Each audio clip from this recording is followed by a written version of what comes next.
मंडळी, आजचा भाग म्हणजे भावनांचा भडका आणि नात्यांमधलं वादळ. अर्णव आणि ईश्वरीच्या रूममध्ये आज प्रेमाचा सुगंध पसरलाय, पण त्याच वेळी चालला एक मोठा ताण. ईश्वरीने संपूर्ण खोली दिव्यांनी आणि फुलांनी सजवलीय, पण अर्णवला त्या फुलांमुळे सतत शिंका येतायत. ईश्वरी धावतच पुढे येते. सर, तुम्हाला ॲलर्जी झालीये बहुतेक. थांबा, ताप आलाय का बघते. आणि ती त्याचं कपाळ तपासायला हात लावते, पण अर्णव रागाने तिचा हात झटकतो. काही गरज नाहीये. आवाजात चिडचिड, चेहऱ्यावर त्रास, पण डोळ्यात दडलेली काळजी. तो स्वतःच कपाळावर हात ठेवतो, ताप तपासतो. ईश्वरीही गप्प बसत नाही. सर, तुमच्या हातात थर्मामीटर आहे का? कसं काय कळतं तुम्हाला ताप आहे की नाही ते? हे बघा, ताप आलाय तुम्हाला.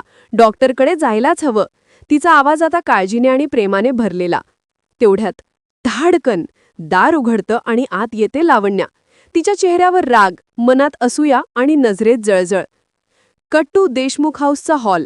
राकेश, अंजली आणि मामा बसलेले आहेत. राकेश फोनवर कुजबुजतो. लावण्या, आज ईश्वरीने संपूर्ण रूम सजवलीये. मला वाटतं आता अर्णव आणि ईश्वरीमधला दुरावा कायमचा मिटणार. आणि तिकडून लावण्या चिडलेल्या स्वरात म्हणते, हे शक्य नाही.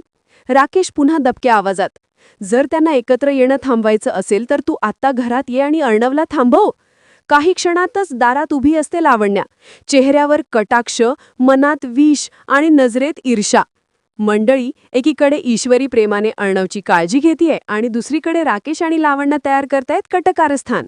आता प्रश्न असा, या प्रेम आणि फसवणुकीच्या खेळात कोण जिंकेल? ईश्वरीचं खरं प्रेम की लावण्याची ईर्ष्या?